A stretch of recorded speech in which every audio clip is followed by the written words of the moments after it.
There are a lot of Obadiahs mentioned in the Bible. I think at least 12, if not quite possibly 14, just listed in the Bible. Those people all have the name Obadiah. See, my goal was at first to start the first lesson with something regarding Obadiah, the prophet who obviously wrote the book that Edom and everything is based off of. That way, we understand who he is and what he did before writing this passionate letter to the Edomites. However, there's very little in the Bible regarding this particular Obadiah and various mentions of people who also share his name. That is why then the first lesson switched to Esau, which in hindsight actually makes more sense. It felt great to follow Esau and then follow it up with the Edomites. And then finally the last 5 lessons are about Obadiah's book and what he had to write. His message was important and significant. And that's it right there. Although small, Obadiah is an important part of the development and growth in God. You see, when you consider the Bible, 66 books are officially in this gathering of religious texts. The idea and goal were to gather the best possible information to help people learn about history and build a relationship with God. Now, these books and letters were not the only things written during the time of the people living during them. There were probably thousands, if not possibly millions of books and letters that were written at this time on all sorts of subjects. There were probably many other books and authors who wrote about Israelite life, as well as things on Jesus and many other patriarchs and kings. However, most of them were not chosen to be accepted. Obadiah, however, was placed in the Bible. Now, at the onset, it would appear that Obadiah probably shouldn't have been in there. I mean, after all, the context of the letter was written not to the Israelites, but for Edom.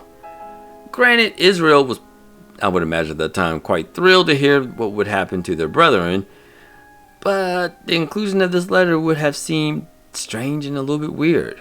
Still, it was important enough to be added and included in the overall history and information about the people at that time. No matter how small, Obadiah's letter was given immortality due to being chosen by the Lord and what he wanted to teach. Never look at your circumstances, status, wealth, health, or anything else to feel less than someone else. We often compare our talents and gifts to others and feel we lack depth in what we're doing. Others might be doing far greater work and we feel insignificant. Don't feel that way. Never give up, nor feel down. There is a swarm of people who have that Obadiah feeling inside. What you are required to do might not look important or special, but in the eyes of God, it is essential and necessary for you to do it.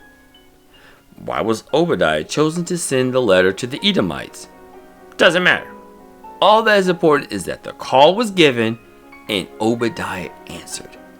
The same can be said for us depending on the situation and message. The Lord might be trying to reach a particular individual and only you can reach them. Why is that? Who knows? It could be due to shared background, similar culture, friends since childhood, or the right place at the right time. Regardless, when God wants you to do something for Him, the answer should be yes, and how can I do my best?